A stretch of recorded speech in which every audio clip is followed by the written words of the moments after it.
My girlfriend faked recovery from illness to visit my sister's medically fragile baby, then removed her mask and deliberately coughed on the child to prove germ paranoia was ridiculous. When I found out she had planned this prank in advance, I dumped her. I need advice on whether I'm overreacting to what happened last weekend. My girlfriend Jessica, 28F, and I, 26M, have been together for 2 years. She has this thing where she likes to pull pranks on people. I always thought they were harmless until recently. Let me give you some background on Jessica's pranks. Last month, she put hot sauce in my toothpaste because she thought it would be funny to see me jump around. The month before that, she hid plastic wrap over the toilet seat when my dad came to visit. She always laughs and says people need to lighten up when they get upset. I started noticing that her pranks always seemed to target moments when people were vulnerable or relaxed.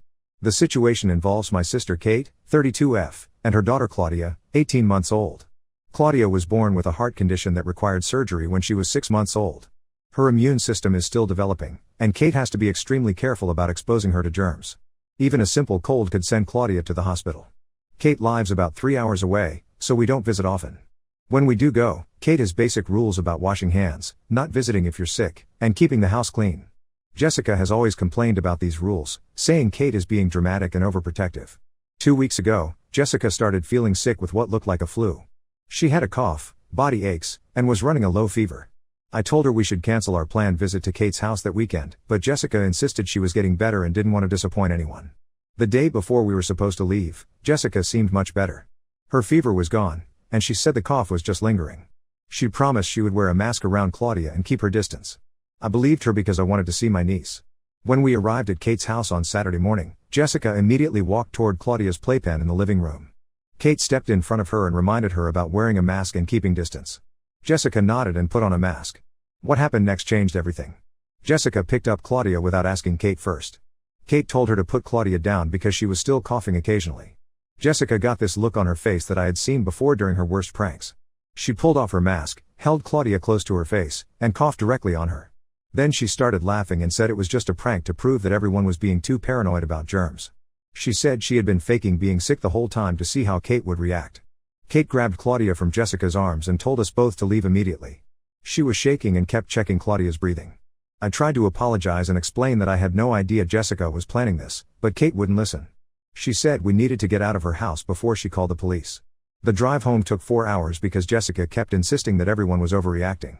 She said babies get exposed to germs all the time and that Kate was creating a sterile bubble that would actually hurt Claudia's development. I didn't say much because I was trying to process what had just happened. On Sunday evening, Kate called me crying. Claudia had developed a cough and her breathing was becoming labored. They were taking her to the emergency room. The doctors admitted Claudia to the pediatric ward because her oxygen levels were dropping. Claudia spent 5 days in the hospital on oxygen support. The doctors said she had developed a respiratory infection that could have been much worse given her medical history. Kate blamed Jessica for deliberately exposing Claudia to illness as a prank. Jessica maintains that she wasn't actually sick and that Claudia probably caught something from someone else. She says Kate is using this situation to turn the family against her. She also says Kate overreacted by grabbing Claudia away from her and that the whole family treats her like an outsider. I've been staying at my friend's place since Sunday because Jessica and I keep fighting about this. She wants me to support her version of events when I talk to my family. She says if I really love her, I'll stand by her against people who are trying to break us up. Kate isn't speaking to me. My parents are furious and want Jessica banned from family events. Jessica's parents called my parents to complain that their daughter is being scapegoated for something that wasn't her fault. I keep going back and forth on this.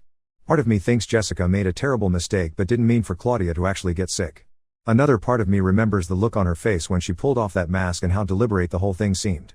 Jessica has been sending me texts all week saying that she's sorry Claudia got sick but that it wasn't her fault. She says she'll never prank around Claudia again if it makes everyone feel better. She also says she's willing to apologize to Kate if it will fix things. But I can't stop thinking about how Jessica looked when she coughed on Claudia. It wasn't spontaneous or accidental. She had this expression like she was proving a point or winning some kind of game. Am I wrong to think that Jessica crossed a line here? Should I give her another chance if she promises to stop with the pranks? Or should I trust my gut feeling that something is seriously wrong with someone who would risk a baby's health to make a point? Claudia is home now and recovering well, but Kate says the damage to our relationship is permanent unless Jessica takes full responsibility and gets help for whatever is wrong with her. Update 1: The situation has gotten much worse than I expected. I thought I should update because several people asked me to let them know what happened. After my original post, I decided to have a serious conversation with Jessica about getting help. I told her that regardless of her intentions, what she did put Claudia at risk and that she needed to understand why the family was so upset. Jessica agreed to apologize to Kate, so I arranged a phone call between them. Instead of apologizing, Jessica spent 20 minutes explaining why Kate's rules were excessive and how keeping Claudia isolated from normal germs was actually harmful. She said she had researched child development and that exposure to common illnesses helps build immunity. Kate hung up on her. The next day, Jessica's mother called Kate directly. She told Kate that Jessica had been genuinely sick and that the family was being cruel by blaming her for Claudia's illness. She said Jessica was devastated and had been crying for days about being treated like a criminal. This conversation revealed something I didn't know. Jessica's mother said that Jessica had been monitoring social media posts from Kate's friends who are also young mothers. She had been reading about their approaches to protecting their children from illness and thought Kate was being influenced by online parenting groups that promote excessive caution. Kate told me about this call, and we both realized that Jessica had been paying attention to our family's medical situation much more than I realized. She had been researching Claudia's condition and forming opinions about how Kate should handle it. I decided to look through Jessica's browser history on our shared laptop. What I found disturbed me. She had been searching for information about children with immune system problems. She had visited forums where parents discuss protecting medically fragile children. Some of her search terms included things like overprotective parents, sick children, and building immunity in babies. More troubling, I found searches for harmless pranks to prove a point and how to show someone they're being paranoid. When I confronted Jessica about these searches, she said she was just trying to understand the situation better. She said she thought if she could prove that her being mildly sick wasn't dangerous, it would help Kate relax and enjoy family visits more. I asked her directly if she had planned the whole thing in advance. She admitted that she had thought about doing something to show that Kate's concerns were excessive, but she said it wasn't meant to hurt anyone. This admission changed everything for me. What she did wasn't a spontaneous prank or a mistake in judgment. She had deliberately planned to expose Claudia to whatever illness she had to prove a point about parenting. I told Jessica I needed space to think, and I've been staying with my friend Marcus, 29M, for the past 2 weeks. Marcus has been letting me use his guest room while I figure out what to do next. Jessica has been texting me constantly, alternating between apologies and complaints about how unfairly everyone is treating her. She says she never intended for Claudia to get sick and that she's being punished for something that could have happened anyway. Yesterday, something else happened that made the situation more complicated. Kate called me to say that she had been going through Claudia's medical records with the pediatrician.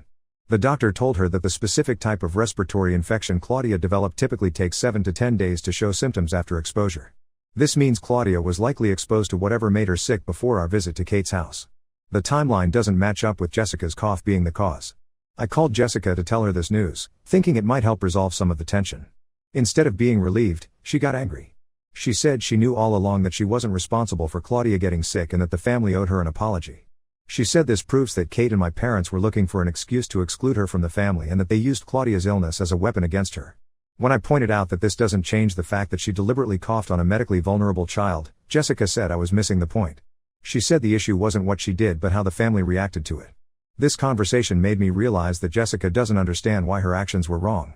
She's focused on being proven right about not causing Claudia's illness rather than acknowledging that her behavior was unacceptable regardless of the outcome. My parents want to meet with me this weekend to discuss the situation. They've been patient about not pressuring me to make a decision about Jessica, but I think they're running out of patience. Kate is still not speaking to Jessica at all. She told me that even if Jessica wasn't responsible for Claudia's illness, the fact that she was willing to risk it for a prank tells Kate everything she needs to know about Jessica's character. I'm starting to think Kate is right. The medical timeline might have cleared Jessica of directly causing Claudia's illness, but it doesn't change the fact that she was willing to put a vulnerable child at risk to prove a point. I don't know how to move forward from here. Jessica wants things to go back to normal now that she's been proven right about not causing the illness. My family wants nothing to do with her. And I'm stuck in the middle trying to figure out if there's any path back from this. Update 2: a lot has happened since my last update, and I need to get this written down because I'm still processing everything. I met with my parents the weekend after my last post. They had been talking to Kate's pediatrician about the timeline of Claudia's illness. The doctor explained that while Jessica's cough likely didn't cause the specific infection Claudia developed, exposing any child with Claudia's medical history to deliberate respiratory droplets is dangerous regardless of whether the person is actually contagious. The doctor also told them something else. When Kate brought Claudia to the emergency room, she mentioned the incident with Jessica. The hospital noted this in Claudia's file and reported it to Child Protective Services as a potential case of intentional exposure to illness. A social worker contacted Kate the week after my last update. They wanted to interview the family about what happened and determine whether Claudia was at risk of future harm.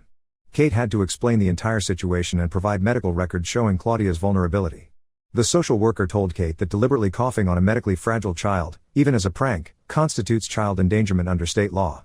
She said that while they weren't pursuing charges at this time, the incident would remain in their files. When I told Jessica about the CPS involvement, Her reaction was not what I expected. Instead of being horrified that her actions had triggered a child welfare investigation, she became furious at Kate for reporting the incident to the hospital. She said Kate was trying to destroy her reputation and that involving CPS was vindictive and cruel. She accused Kate of using Claudia's condition to manipulate the situation and make Jessica look like a monster. This reaction made me start paying attention to other things Jessica said and did. I realized that in every conversation about the incident, she focused on how she was being treated rather than on the impact of her actions. During this same period, I learned something that changed my perspective entirely. Marcus, my friend who's been letting me stay with him, told me something he had been hesitating to share. His younger sister Amy, 24F, used to date Jessica's ex-boyfriend Derek, 30M, about 3 years ago. According to Amy, Derek had similar stories about Jessica's behavior when they were together. Amy said Derek told her that Jessica had a pattern of testing people's boundaries and then claiming she was just joking when they got upset. Amy gave me Derek's contact information and said I should talk to him myself. I was hesitant at first because it felt like going behind Jessica's back, but I decided I needed to understand if this was part of a larger pattern. I called Derek last Tuesday. The conversation lasted almost 2 hours, and what he told me was disturbing. Derek said that Jessica's pranks had escalated throughout their relationship. She started with small things like hiding his keys or putting salt in his coffee. By the end of their relationship, she was doing things like inviting his ex-girlfriend to his birthday party without telling him and then acting surprised when he was upset. The incident that ended their relationship involved Derek's grandmother, who was recovering from a stroke and had difficulty walking. Jessica thought it would be funny to rearrange the furniture in the grandmother's living room to see if she would notice. The grandmother fell and bruised her ribs because she couldn't navigate the changed layout. When Derek confronted Jessica, she said his grandmother needed to be more aware of her surroundings and that the fall wasn't her fault. She said people were using the grandmother's age as an excuse to make Jessica the villain. Derek said Jessica never took responsibility for the consequences of her actions. She always found ways to blame other people for overreacting or being too sensitive. After talking to Derek, I realized that Jessica's behavior with Claudia fit this exact pattern. She had targeted someone vulnerable, caused harm, and then blamed everyone else for their reaction. I arranged to meet Jessica for coffee yesterday to have a final conversation. I told her about my conversation with Derek and asked her directly if she saw any connection between what happened with his grandmother and what happened with Claudia. Jessica's response was to accuse me of going behind her back and trying to build a case against her. She said Derek was probably lying or exaggerating because he was bitter about their breakup. She said it was unfair of me to use her past relationship to judge her current behavior. When I pressed her to explain why she thought it was acceptable to deliberately cough on Claudia, Jessica said she was trying to help Kate overcome her anxiety about germs. She said Kate was limiting Claudia's social development by being overprotective, and she thought demonstrating that brief exposure to mild illness wasn't dangerous would help Kate relax. I asked her how she would feel if someone did the same thing to a child she was responsible for protecting. Jessica said the situations weren't comparable because Claudia isn't her child and she doesn't have the same emotional attachment that makes Kate irrational. That response made me realize that Jessica genuinely doesn't understand why her actions were wrong. She sees Kate's protective instincts as a character flaw rather than appropriate concern for a vulnerable child. I told Jessica that we were finished. She asked if I was choosing my family over her, and I said I was choosing to be with someone who doesn't use children to prove points. Jessica left the coffee shop, but she came to Marcus's apartment that evening. She stood outside his door for over an hour asking me to reconsider. Marcus had to threaten to call the police before she finally left. Since then, she's been calling and texting both me and my family members. She wants to know if there's anything she can do to fix the situation. My parents have blocked her number. Kate refuses to engage with her at all. I think I know what I need to do, but it's hard to end a 2-year relationship over one incident, even though I'm starting to see it wasn't really just one incident. Update 3: I'm writing this update for my new apartment. I moved out of Marcus's place last month and found a studio closer to my work. A lot has changed since my last post. After I ended things with Jessica, she didn't accept the breakup. She called my workplace twice asking to speak with me, which created an awkward situation with my supervisor. She also showed up at my gym and the grocery store I usually go to. The worst part was what she started doing to my family. She created a fake social media account and began commenting on Kate's posts about Claudia's development.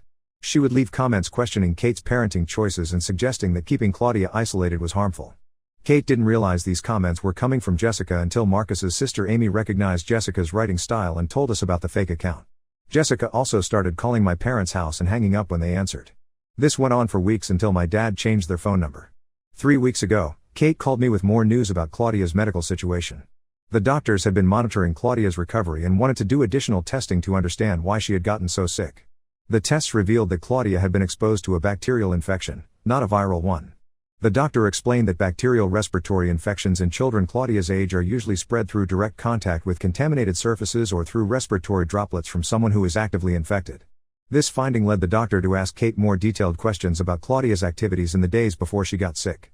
Kate mentioned the incident with Jessica, and the doctor said that deliberate coughing by someone with an active bacterial infection could absolutely cause this type of illness in an immunocompromised child. The doctor asked Kate if she wanted to report this information to the authorities, since intentionally exposing a vulnerable child to bacterial infection could constitute assault. Kate decided not to pursue legal action, but she asked the doctor to document everything in Claudia's medical file in case Jessica ever tried to contact our family again. When I heard about this, I realized that Jessica had been lying about faking her illness. She had been genuinely sick with something contagious, and her decision to remove her mask and cough on Claudia had put Claudia in real danger. I texted Jessica asking her to explain this discrepancy. She called me back immediately and said the doctors were wrong and that correlation doesn't prove causation. She said Kate was using medical professionals to continue her vendetta. I asked Jessica directly if she had been actually sick during our visit to Kate's house. After a long pause, she admitted that she had still been feeling unwell but insisted it was just lingering symptoms that weren't contagious. This admission confirmed that Jessica had lied about faking her illness. She had knowingly exposed Claudia to an active infection and then lied about it when the consequences became serious. I told Jessica I was blocking her number and that she needed to stop contacting my family. She said I was abandoning her when she needed support and that she had never meant for Claudia to get seriously ill. Jessica sent me one final text before I blocked her. She said that someday I would realize that my family had manipulated me into choosing them over her and that she hoped I would regret losing someone who really loved me. I changed my phone number the next day. Claudia is doing well now. Her doctors say she has recovered completely from the infection and that her immune system is developing normally. Kate and I have been talking regularly again, though she says she'll never be able to trust my judgment about partners the same way. My parents have been supportive but haven't asked many questions about Jessica or why the relationship ended. I think they're relieved that it's over and don't want to risk saying anything that might make me reconsider. I've been thinking about Derek's story and wondering how many other people Jessica has hurt with her pranks. I hope she gets help, but I'm glad she's not my responsibility anymore. The most important thing is that Claudia is healthy and safe. Kate invited me to Claudia's second birthday party next month, which feels like a step toward rebuilding the trust I lost when I brought Jessica into their lives.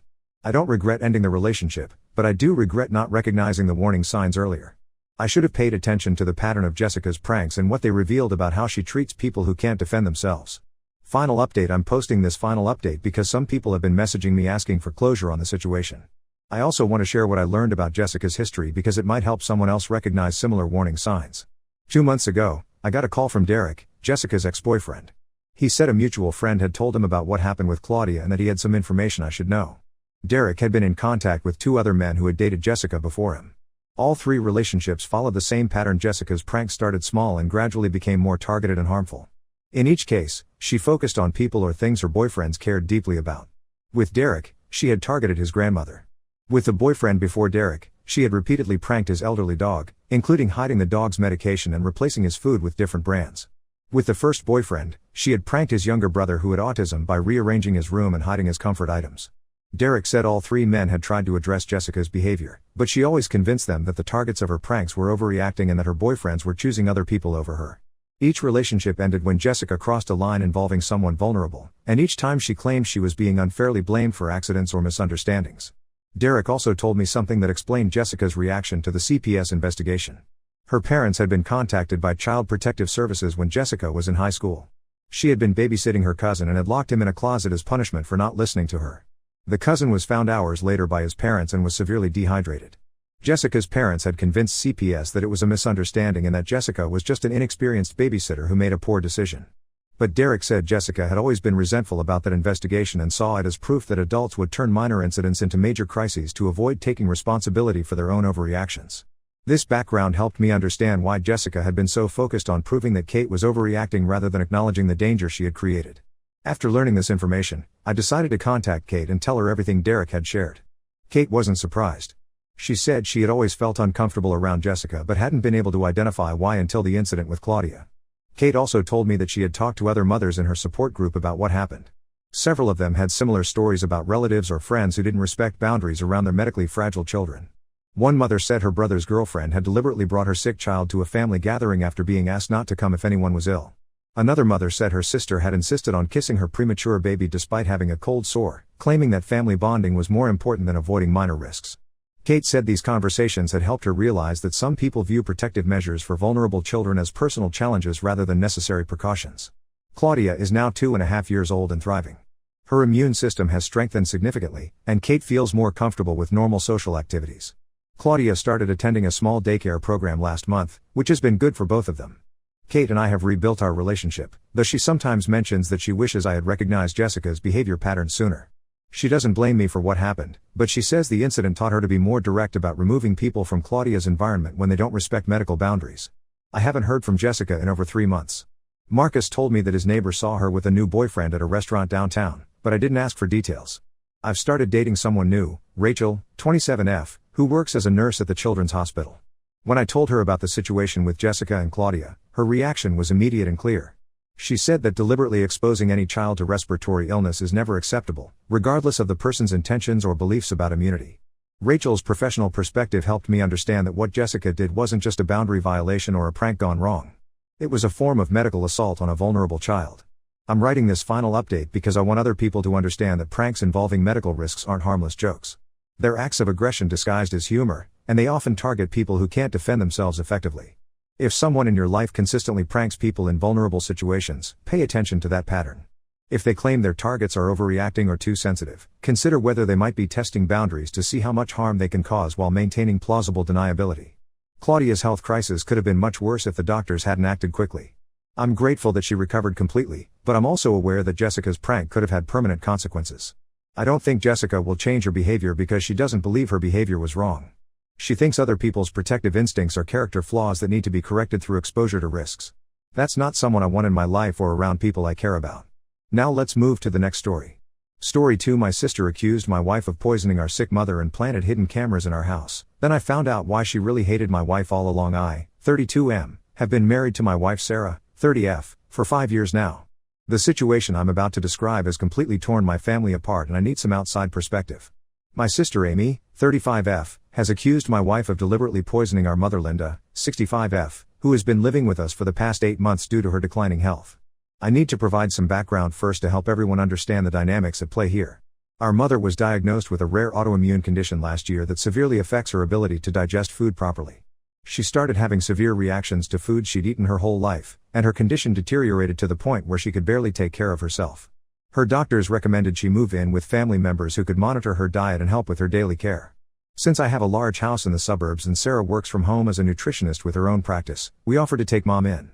It seemed like the perfect solution. Sarah has extensive knowledge about dietary restrictions and autoimmune conditions, plus she's home most of the day to help Mom. Amy wasn't happy about this arrangement from the start because she felt that as the older sibling and a registered nurse, she should be the one taking care of Mom. However, she lives in a small 2-bedroom apartment with her 2 teenage kids, 14F and 16M, and works 12-hour shifts at the hospital, so it wasn't practical for Mom to live with her. Sarah has been absolutely amazing with Mom's care from day one. She completely reorganized our kitchen to prevent cross-contamination, researches recipes that Mom can digest easily, prepares all her meals separately using dedicated cooking utensils, and even started a detailed food diary to track what foods cause reactions. She also accompanies Mom to all her doctor's appointments and takes detailed notes about her condition. Mom's health had actually been improving steadily for the first 6 months she lived with us.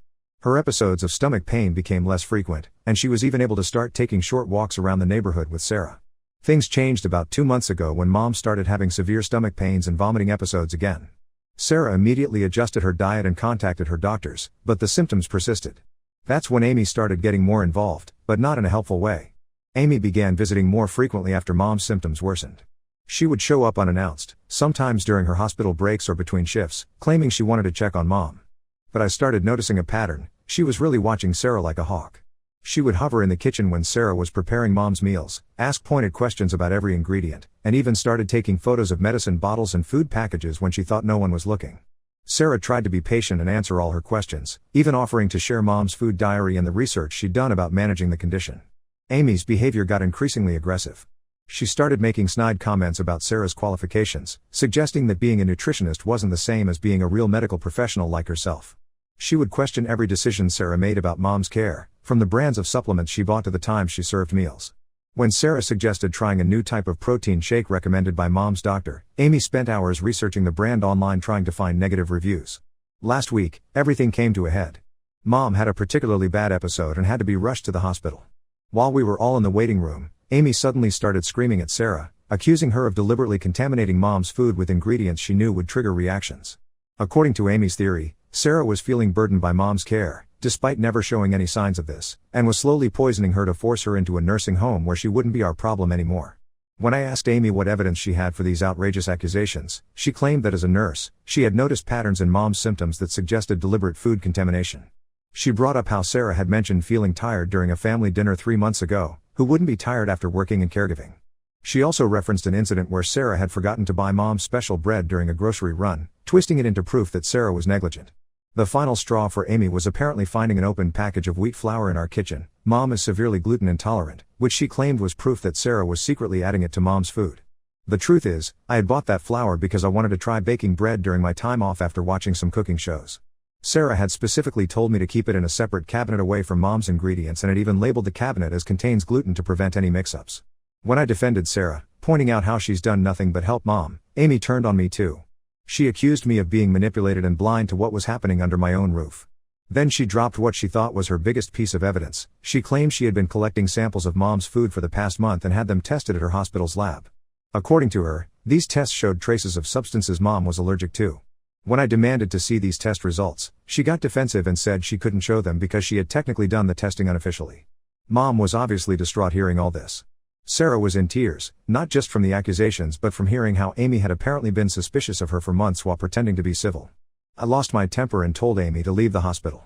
I told her she was no longer welcome in our house unless she apologized to Sarah and admitted she was wrong.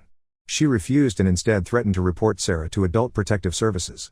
Looking back, there have been signs of Amy's hostility towards Sarah from the beginning of our relationship.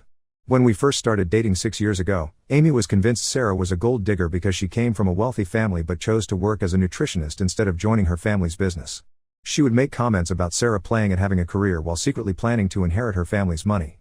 Even after Sarah proved herself by signing a prenup that Amy didn't know about and building her own successful practice from scratch, Amy remained cold towards her. There's also the fact that Amy never approved of anyone I dated, claiming they weren't good enough for her little brother. Before Sarah, I dated someone Amy initially liked, but as soon as things got serious, Amy found reasons to criticize her too.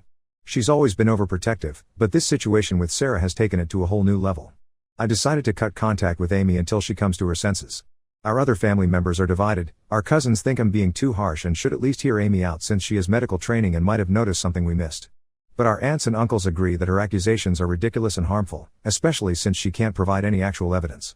Mom is still in the hospital, and her doctors are running tests to figure out what caused the recent decline in her condition.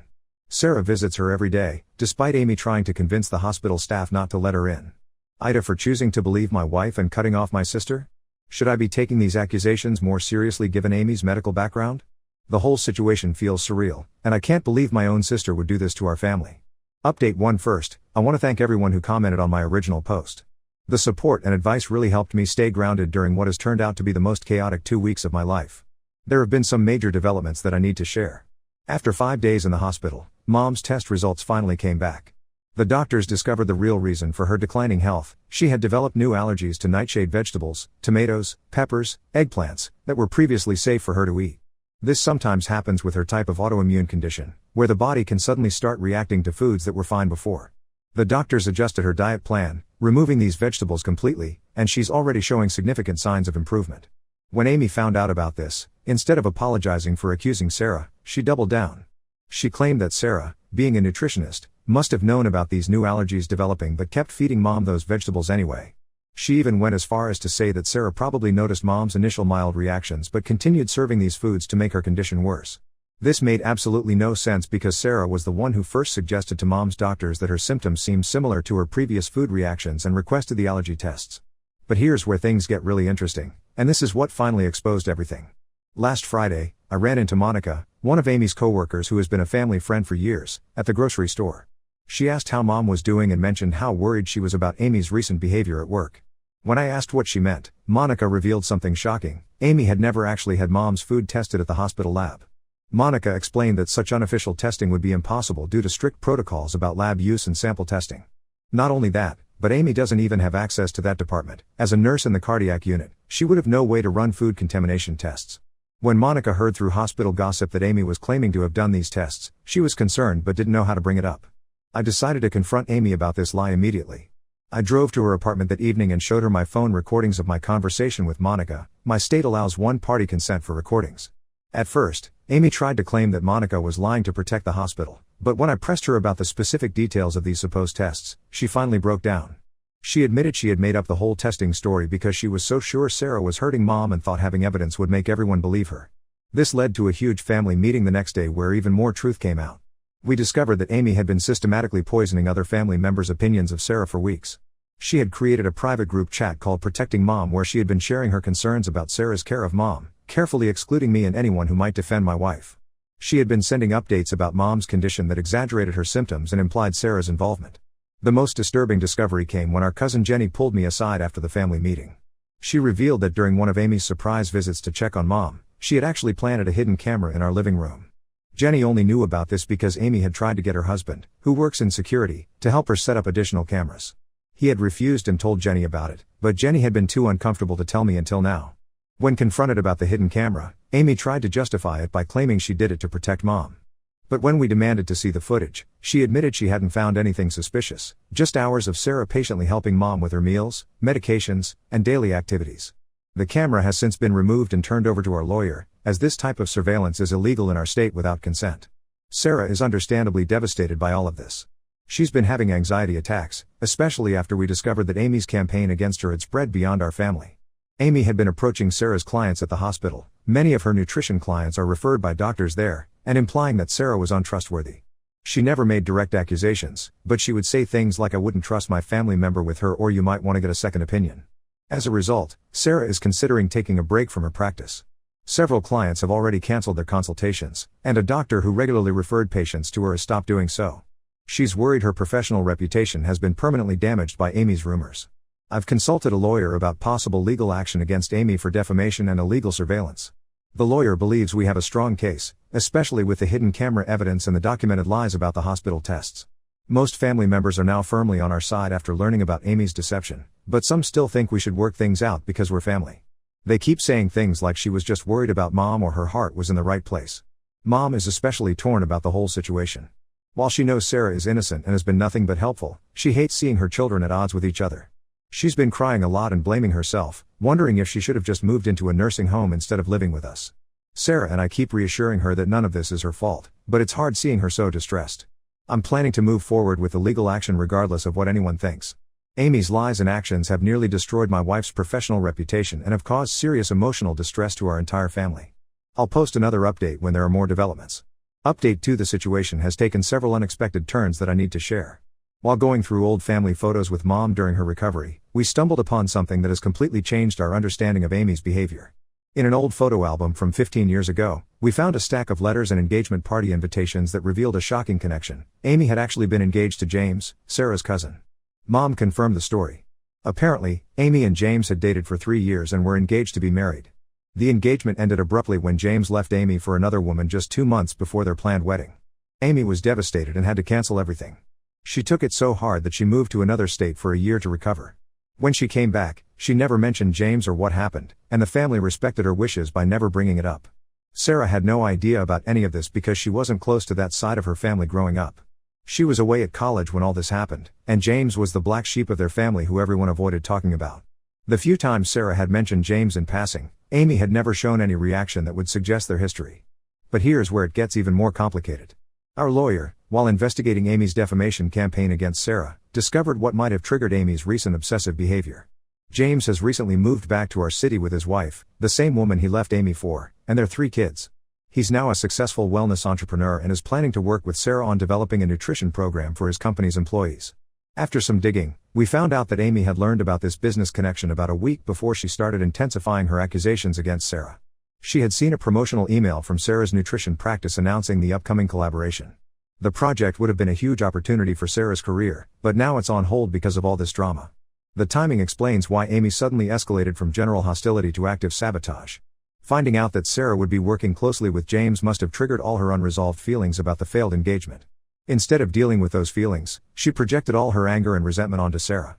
We tried to organize a family therapy session to work through this mess. Our Aunt Susan, who's a counselor, offered to mediate. But instead of attending, Amy sent a lengthy email to the entire family. In it, she accused me of betraying her by choosing my rich wife's family over my own blood relatives. She went on a rant about how the wealthy always protect each other, completely ignoring that she was the one who had fabricated evidence and illegally recorded people in our home. The most concerning part of her email was how she tried to rewrite history, claiming she had always known Sarah was just like James and had been trying to protect our family from more heartbreak. She even suggested that Sarah and James might be planning something behind my back, which is absolutely ridiculous since Sarah barely knows him. The hidden camera incident has had serious professional consequences for Amy. When her hospital found out she had secretly recorded people in a private residence, they launched a formal investigation. They're concerned about potential violations of patient privacy protocols. Apparently, Amy had accessed Mom's medical records at the hospital multiple times without authorization, even though she wasn't involved in Mom's care. She's been suspended pending the investigation's outcome. Some family members who were initially sympathetic to Amy have changed their minds after learning about her history with James. They now see her accusations against Sarah as part of a larger pattern of unresolved issues and misplaced revenge. However, Amy's kids are caught in the middle of all this. Her daughter told me that Amy has been obsessively watching old videos from when she was with James and crying about how her life could have been different. I feel some guilt about not remembering the James situation sooner, but I was only a teenager when it happened and Amy had been so insistent on everyone forgetting about it. Sarah feels awful too, even though none of this is her fault. She offered to withdraw from the project with James to keep the peace, but I told her she shouldn't have to sacrifice professional opportunities because of Amy's issues. Mom is doing much better health-wise, but this revelation about Amy and James has her questioning everything. She keeps asking if she should have forced Amy to get counseling after the broken engagement instead of letting her pretend it never happened.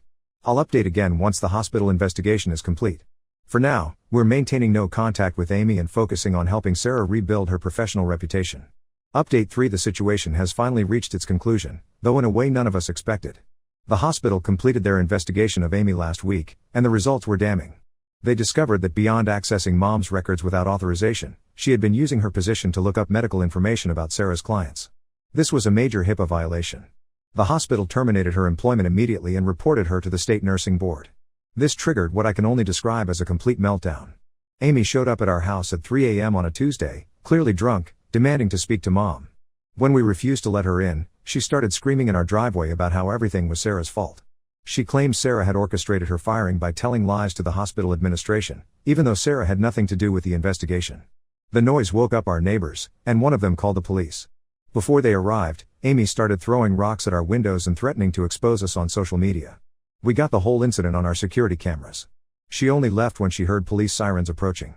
True to her threat, Amy spent the next day creating multiple social media posts accusing Sarah of elder abuse, professional fraud, and having an affair with James.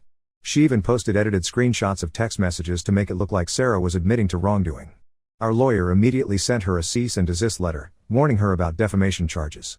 She deleted the posts, but by then, screenshots had already circulated in our local community. But that wasn't the end of it.